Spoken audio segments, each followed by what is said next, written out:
The train didn't bother to slow for sentiment. It shrieked once, released a puff of steam like a sigh, and kept moving, as if the woman left behind on the platform was nothing more than a brief comma in its long sentence westward.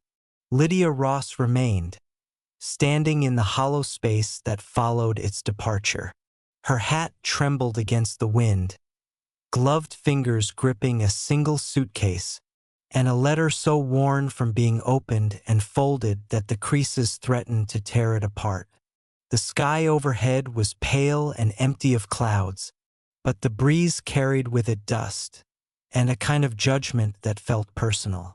This town didn't take kindly to strangers. It liked women alone even less. She let her eyes travel the length of the platform, half hoping someone might step out from behind the livery or emerge from the shadows of the telegraph office. Someone tall, respectable, maybe a little nervous.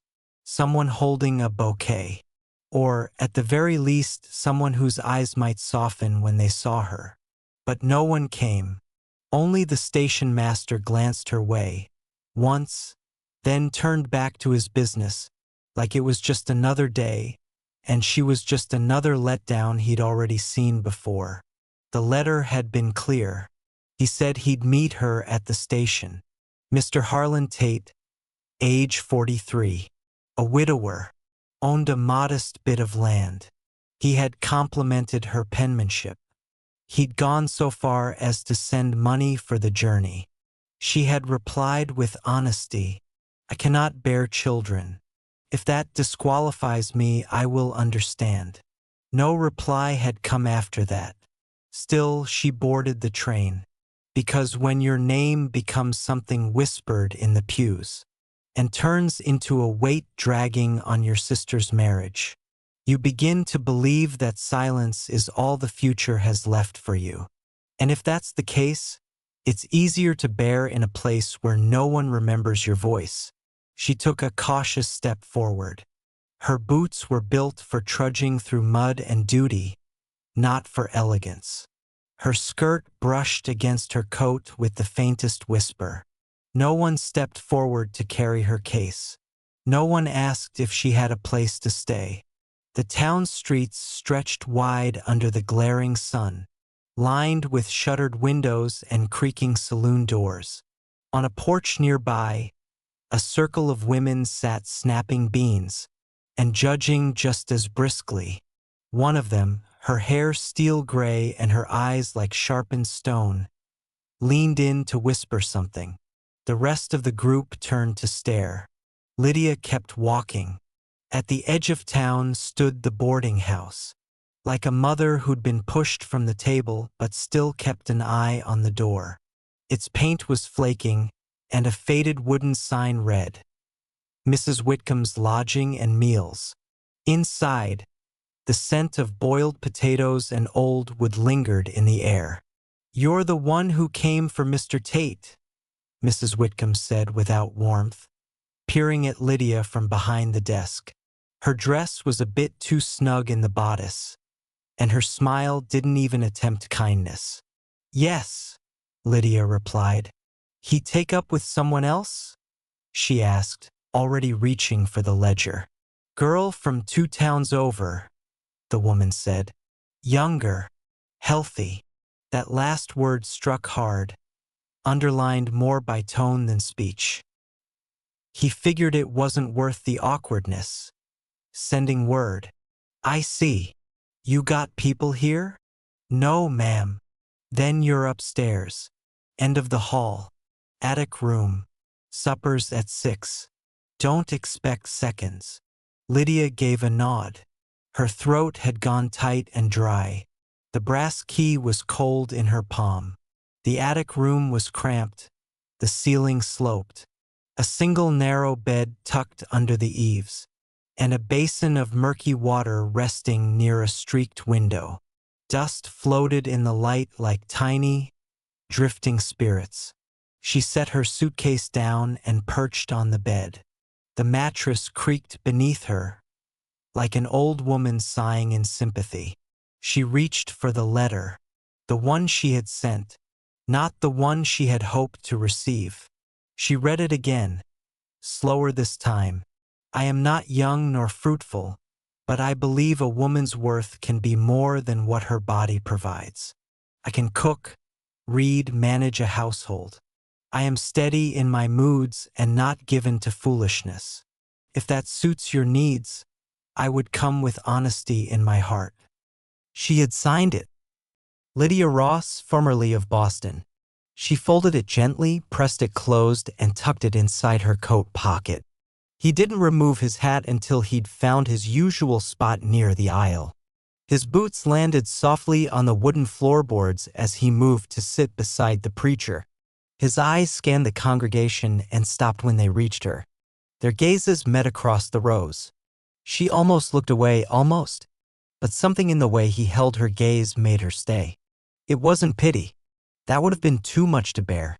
It was recognition, the kind that silently passes between people who know what it's like to be talked about instead of spoken to. After the final hymn, the townsfolk filed out slowly, pressed close, like cattle through a narrow gate. Lydia lingered near the pews, uncertain where to stand or go. She didn't stay unsure for long. Well, came a clipped voice at her elbow. Mrs. Whitcomb stood beside her, her mouth tight in something shaped like a smile. I suppose even the Lord has space for the barren branches, she said coolly. Though I do hope you're not thinking of putting down roots here. The comment hit with the sting of an open slap. It wasn't meant for privacy, others were meant to hear. That was the point. Gideon Wells, just passing by, slowed. He didn't say a word. He didn't need to. He turned just slightly, enough for the air to shift between them. He looked at Mrs. Whitcomb, calm and still. And though she was full of venom, she was the one who broke eye contact first. Lydia stared at the floorboards, heat rising in her cheeks. I'm sorry, Gideon said quietly. You didn't say anything, she replied. No, he admitted. But I made sure she saw me standing there. She didn't know what to do with that. Didn't know what it meant. But something settled in her chest, not sorrow exactly, just something she hadn't yet named. They walked down the church steps together, his pace matched to hers. He didn't offer his arm. Didn't rush her. Just walked beside her like it was the most natural thing in the world. At the edge of the road, he tipped his hat. Miss Ross. Mr. Wells. And then he turned and left. That evening, as the sun slipped behind the rooftops and shadows painted the streets, Lydia sat at her attic window, a needle in one hand and a worn glove in the other. She wasn't sewing, just holding the thread, keeping it taut between her fingers, her mind tangled in things left unsaid. A knock startled her. She opened the door, but no one was there. Just a neat stack of firewood resting by the threshold. She glanced down the hallway, empty. She gathered the wood in both arms, careful not to spill a single twig. She didn't know if it was an act of charity or a quiet offering of friendship. But it felt like both and something more. The following day, the children showed up. A freckled girl with a lopsided braid, maybe 10 years old, and a younger brother with big, serious eyes and a grin missing a few teeth. They stood at the edge of the boarding house porch, unsure of their welcome. Are you the lady with the empty room? The girl asked. I suppose I am, Lydia said softly. Uncle Gideon said you looked cold, she continued. He says people forget to be warm sometimes. The boy stepped forward and handed her a pie. It was crooked and a little dented on one side, but still warm. Lydia blinked. Her throat tightened. Tell your uncle, thank you, she managed. Before she could say more, the children giggled and ran off. She set the pie gently on the table beside her bed. She didn't eat it that night. She just looked at it. Like she feared that taking a bite might break whatever delicate hope had just begun to grow. 2 days passed before she saw Gideon again, this time by the general store. He was lifting sacks of flour onto a wagon. His movements were steady, practiced. He didn't notice her at first. But when he did, he paused, nodded. The pie was lovely, she said. She wasn't sure if that was the right thing to say or enough. They baked it, he replied. I figured you might not eat it. Why? Didn't know if you'd trust the crust. She couldn't help but laugh, just a little. The unexpected humor softened something in her. It looked harmless enough. He returned to his loading. She hesitated, then asked, "Do the children live with you?" "They're my brothers," he said simply. "My wife and we lost the house to fire last year. I took them in." "I'm sorry." "So am I." She thought about saying more, but he lifted another sack, muscles straining under his rolled sleeves. He looked like a man shaped more by long days than long conversations. She took a step back, sensing the moment was over. But then he spoke again. "They miss being read to." That evening, Lydia opened an old trunk and found the storybook her former students had given her. She brushed the dust from its cover and wrapped it in a piece of cloth. The next morning, she made her way to his place. His house was plain but cared for. A porch with a rocking chair. A chicken coop tucked around back. Wind chimes made from old silverware tinkled softly in the breeze. Gideon wasn't outside, but the door creaked open. Lydia stepped onto the porch, heart pounding against her ribs. She didn't knock. She just placed the wrapped book on the rocker and turned to leave. But his voice stopped her. "Won't you stay? They'll be done with chores soon." He stood in the doorway, haloed by the light behind him. She paused, then stepped inside. The children lit up when they saw her. That evening was full of bread-scented air and the rustle of turning pages. Lydia read aloud, the boy resting his head on her arm, while the girl traced the illustrations with quiet fingers. Gideon sat nearby, listening. He didn't speak. But once, just once, she saw the corner of his mouth curl into something almost like a smile. As night fell and dusk pressed against the windows, she rose to leave. "Thank you," she said. "For the firewood. And the pie." He nodded once. "Seems we're even now." She stepped back onto the porch. The sun was dipping below the hills, painting the sky in bruised violets and gold. "Miss Ross," he called as she reached the gate. She turned. "If you ever find yourself needing quiet company," he said, "mine's not bad. I'll keep that in mind." And she did. The connection between her and Gideon had grown the way wildflowers do. Without plan, without words, yet entirely undeniable. They never spoke openly about how they felt. Instead, he'd quietly leave a tin of coffee by her door whenever her supply ran low. She'd bring homemade blackberry preserves wrapped in a checkered cloth out to the ranch. He made sure her scissors stayed sharp. She stitched his shirts with the kind of care that didn't need explaining anymore. But the town noticed. They always did. Whispers sprouted like weeds after a rainstorm, between women leaning close over baskets of thread, and men tossing feed sacks into wagons with sidelong glances. "She's living with him, you know," one woman said, her voice just loud enough for Mrs. Wickham to catch every word. "Not even married. And she can't give him children." "What's the point? I heard 3 men turned her down before this one. I heard she's cursed." Lydia didn't hear any of it directly, but she saw it, in the way conversations died the moment she approached, in how children were pulled in closer to their mother's skirts when she walked by, as though grace or decency could be caught like a sickness. One afternoon, she went to the market. She picked out apples firm, red, warm from the sun. When she handed over her coins, the grocer didn't reach out to take them. "Gideon Wells ought to send his wife," he said slowly, drawing out the word like it stung his tongue. "Otherwise, folks'll keep believing what they already do." Lydia paused for a moment, then placed the coins firmly on the barrel between them. "She's busy," she said, voice calm and steady. "She's reading to his children." The man said nothing. She picked up her apples and walked away. Back straight, spine like steel. That evening, she lingered at the ranch longer than usual. The children pleaded for another story. Afterward, they fell asleep together on the braided rug. A tangle of limbs and soft breathing, curled like kittens in the fading light. Gideon poured coffee into a pair of chipped mugs and handed one to her. They sat side by side on the steps, watching the wind ripple through the dry grass. The quiet between them wasn't strained. It was alive, gentle, open. "I heard about what happened at the market," he said after a while. Lydia didn't turn to face him. "It doesn't matter." "It matters to me." She waited. People will talk no matter what, so you may as well do what matters. She took a slow sip from the mug. You don't care that they think I'm staying? I'd care more if you left. Those words fell between them like a boundary, one she didn't want to cross back over. She looked out toward the horizon.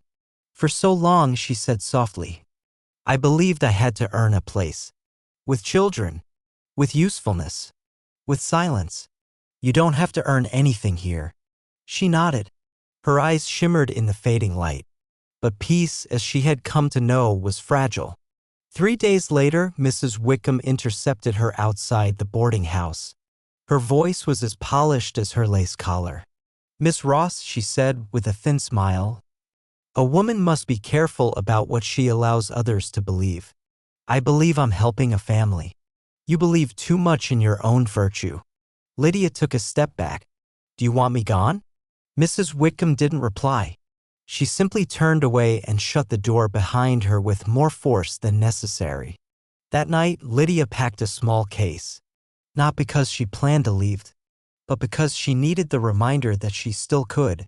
The next morning, she returned to the ranch. The children rushed to greet her as if nothing had changed. Gideon noticed the case. You leaving? No. Then what's with the bag? To remind myself I had a choice. He nodded once. That was enough. Later, as they sat beneath the cottonwood near the north pasture, he looked over at her. There was a time I thought keeping quiet was the way to keep peace, he said. But all it ever brought was more silence. She tilted her face toward his. And now? Now I'd rather speak and take the risk. She gave a small smile. I've never been good at risking. You're here, he said. And that was true. She reached down and placed a hand on the soil beside her, feeling the hum of something steady beneath the surface. Do you ever think about what people expect from you? She asked. I used to, he said. Yeah? Not so much. The wind picked up her shawl. She didn't catch it. Let it fall from her shoulders like a skin she didn't need anymore. There was no grand moment, no speeches or sudden declarations. Just a woman slowly loosening her fear. And a man beside her who didn't rush her through it. The next Sunday, Lydia didn't hide in the back row of the church. She sat up front with the children, one nestled on either side. Gideon stood behind them. Mrs. Wickham turned from the pulpit, caught Lydia's gaze, and held it. But Lydia didn't look away. After the service, as they walked toward the wagon, Reverend Amos fell into step beside her. I see the Lord's doing something quiet and strong in you, he said. Lydia smiled. It's the quiet I'm learning to trust. The wagon groaned as Gideon helped her up. The children clambered in next. As they rolled out of town, the chatter behind them faded. The rumors still lingered. But Lydia no longer bowed beneath them. She'd learned to let the wind carry off what didn't belong. The days stretched longer now. Evenings lasted well past supper. Laying golden fingers across the fields until the tall grass looked like it had been brushed with honey. The ranch seemed to breathe easier, not because the labor had lessened, but because the weight of shame had been quietly left behind. Lydia moved through the home as if she belonged, though now and then she still paused at a threshold, as if checking whether the house had truly made room for her. She'd begun stitching curtains for the kitchen, not out of obligation, but because the room, like her, deserved softness. The children had started calling her Miss L, which quickly turned into Ma. On nights when knees were scraped or dreams turned sour, she never corrected them, and Gideon never asked why. But the town had thoughts. It always did. The whispers that once lived behind hands had found their way to the front of the room. Mrs. Wickham, looking every bit the portrait of propriety, brought her concerns before the town council. Her voice was sweet but slick with rot. It just isn't right, she said. A barren, unmarried woman pretending at motherhood with another man's children? What sort of message does that send to our daughters? The vote wasn't made public, but the message came through loud and clear. That Sunday, once the final hymn had faded and the pews began to empty, Reverend Amos asked Lydia to stay behind. She remained seated, hands clasped tightly in her lap, while the others filed out around her. Near the door, Gideon stood silent, arms crossed, unmoving, like stone waiting on purpose. The Reverend lowered himself onto the pew beside her. "There's been talk," he said. "There always is," she replied quietly. "This kind has sharper edges than usual." She nodded once, her fingers curling tighter. "What do they want from us?" "They want decency or something that at least looks like it. They're going to make Gideon choose. Stay in their good graces or stay with you." She swallowed hard, forcing her voice through the tightness in her throat. "I understand." "No," came a voice behind her, firm and steady. Gideon had stepped forward from the shadows of the aisle. Dust clung to the cuffs of his pants, and his expression gave nothing away. "You think I'd stand by and let them push you out? I don't want to bring you any more trouble." "You didn't bring trouble," he said plainly. "You brought quiet. And I hadn't known how badly I needed that." Lydia rose to her feet, hands trembling just slightly. "They say I don't belong. They're right." She flinched at the words until he added, softer this time, "You don't belong to them." He stepped closer, his voice low and worn like the land he worked. "You belong here. With me." Though no one else remained in the sanctuary, a hush still settled in the air, heavy and holy. He reached into his coat, not for a ring, but for her hand. "I'm no man for grand declarations," he said, "but I have space in my life for you. Not because I pity you, not because you manage my home or care for my brothers, but because when you're near, something inside me goes still. Peaceful." Her throat closed with emotion. "You don't have to say all that," she whispered. "I already did," he said. "And if I need to, I'll say it again tomorrow. And the day after that." She looked at the hand he held out to her, calloused and rough, yet steady. "Offered freely. I can't give you children. I never asked you to. I can't promise I'll be brave every day. Then on the days you can't be, I'll stand a little closer." She closed her eyes, letting his words sink deep into the ache she'd carried for so long it had begun to feel like part of her bones. And with no audience but the worn pews and the silence of God, she gave her answer. Yes. It wasn't loud. It wasn't triumphant. But it was unwavering. They walked back home together, side by side, saying nothing because nothing needed saying. That evening, the children wove wildflowers into her hair and declared her beautiful. She didn't correct them. Later that night, Lydia paused mid-fold with one of Gideon's shirts in her hands. She held it to her chest just a little longer than necessary, breathing in the scent of cedarwood and wood smoke. It smelled like belonging. Through the window, she watched him on the porch, tightening a hinge. Quiet, patient, unrushed. She stepped outside into the amber light, apron still dusted with flour. "Shouldn't a proposal come with a ring?" she asked, a smile tugging at her mouth. He looked up and returned the smile with one of his own, soft and knowing. "I've got a fence line that needs mending and a calf that's determined to chew through my boots. All I can really offer is that I'll never walk away from you." "I'll take that," she said. He stood, brushing off his hands. "Good," he replied, "because that's all I've got. It's all I ever wanted." They stood there, caught in the golden stillness of evening, the world narrowing to just the space between them. It wasn't a storybook kind of love, no candles, no poetry. Just two people done pretending, offering what was true instead. And for Lydia Ross, whose entire life had been weighed in terms of what she lacked, this quiet truth was worth more than anything glittering.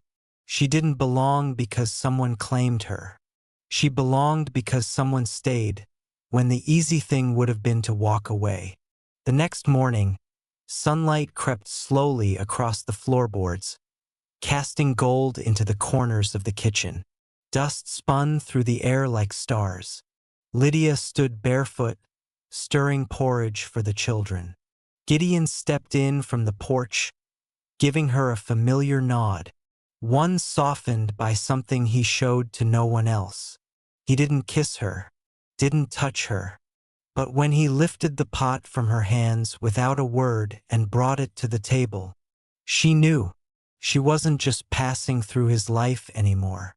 In the days that followed, they stitched something together that felt like a whole life. She planted marigolds along the porch, bright little suns just beneath the window panes. The children scrawled letters across scrap wood, practicing their names and favorite words. Gideon taught the boy to saddle a horse, and the girl to read storm signs in the clouds. At night, windows open and crickets loud, Lydia would lie in bed beside a man who had never asked her for more than she had to give. One afternoon, the children came bursting through the door, laughter echoing, knees streaked with mud. "She chased me into the creek," the boy shouted, exhilarated. "She said I couldn't," the girl said, chin high with pride. Lydia crouched, wiped their dirty faces, and kissed each forehead. They ran off again, trailing joy like it was something that couldn't be used up. She stayed there a while, one hand resting gently against her chest.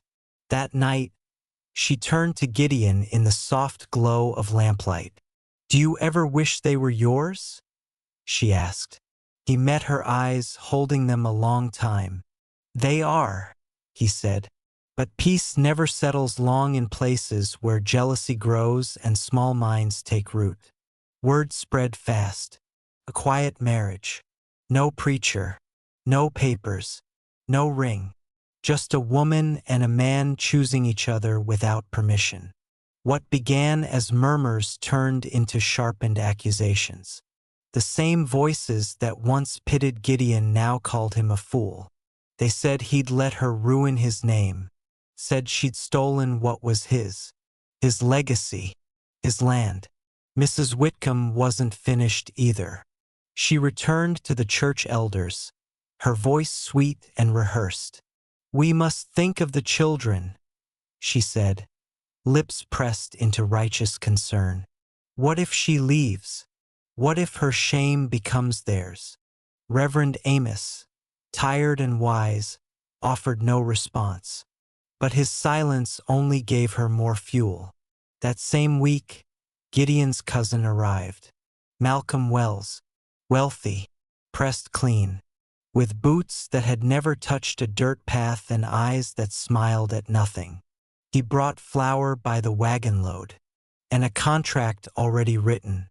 "I've heard the talk," he said, sipping coffee across from Gideon. "Let me adopt the boys legally. It'll lift the weight. Let you start again." "And Lydia?" Gideon asked flatly. Malcolm shrugged, unconcerned. "She can go back east. Maybe this place was never meant for her." Gideon didn't answer. He stood, walked slowly to the door, and opened it. "I think it's time you left. You're making a mistake," Malcolm warned. "I'd rather live with that than carry yours." The wagon rolled away in a trail of dust. Inside the house, Lydia stood motionless, like someone caught between the beginning of a storm and the moment she finally chose not to run. "I didn't ask you to do that," she said, her voice low, almost hesitant. "I know," Gideon replied without pause. "They're not going to stop." He turned toward her, closing the space between them. "Let them try." His hand reached for hers, rough from work, warm from presence, and unwavering. That evening, Lydia sat quietly on the porch, watching the grass bend under a restless wind as Gideon worked near the southern slope, repairing a loose section of fencing. Above the fields, the sky had begun to darken. A storm was gathering at the horizon. She rose slowly, wrapped her shawl tight, and stepped down into the open field. She found him kneeling in the dirt, tying off a length of wire. He looked up at the sound of her steps. "Storm's on its way," he said. "I know. I'll finish quick." "No," she said, lowering herself beside him. She placed both hands on the ground, feeling the cool press of earth. "There's something I need to tell you." He paused, waiting. "I never felt like I was enough," she whispered. "Not for my father. Not for the families that took me in. Not for the men who read my letters and never wrote back." She drew in a shaky breath. I carried the truth like a stone in my pocket, thought it might keep me grounded, keep me humble. But all it ever did was weigh me down. He remained still, letting her speak. I spent so long believing that if I gave enough, my labor, my silence, my body, maybe I'd finally deserve to be loved. She looked at him then. But you never asked for any of it. You just stayed. Gideon reached out and gently cupped her face, his thumb brushing the edge of her mouth. You were never lacking, he said quietly. You've always been enough. And then the sky gave way. The storm broke, first inside her, then above them. Rain poured down, soaking fabric and softening fear. They didn't run. They stood in it together. When the children's voices called from the porch, they ran back laughing, soaked and breathless, as if the rain had washed away more than just dust. Epilogue. Weeks later, Mrs. Wickham came down the dirt path to the ranch. She stood at the edge of the porch, arms folded tight across her chest, lips pursed like she'd swallowed something bitter. I came to see for myself, she said. Lydia didn't flinch. She held her gaze. And I was wrong, the woman added, eyes dropping. Lydia waited. Mrs. Wickham looked out across the land before speaking again, this time more quietly. I had a child once. Born too early. He didn't make it through the night. I never told anyone. Just judged the ones who reminded me of the ache. Lydia said nothing. She didn't need to. The woman gave a single nod, then turned and walked away, her posture a little less rigid than when she'd arrived. Lydia sat down in the rocker, the steady rhythm of her heartbeat syncing with the creak of the old wood beneath her. That night, in the soft glow of the lamp, Gideon handed her a small wooden box. Inside it lay a ring carved from old fence postwood, smooth and worn. Etched into it were the initials of the children. They wanted you to have it, he said. Said you earned it. She slipped it onto her finger, tears glimmering in her eyes. I didn't earn this, she murmured. You did, he said softly. Not with your body, but with your heart. She looked at the ring, then at him. Then around at the quiet life they'd pieced together from scraps and dust and determination. And finally, truly, she believed him. She was enough. They say a woman's value lies in what she can give. But they forget about the gifts that don't fit into ledgers or lists. Kindness that asks for nothing in return. Silence that comforts instead of condemns. Hands that mend not for recognition, but because healing is needed. Out here, love doesn't shout. It stays. And if anyone's ever told you that you were too late, too much, too broken, or never quite enough, sweetheart, maybe they were never worthy of the quiet miracle you're becoming.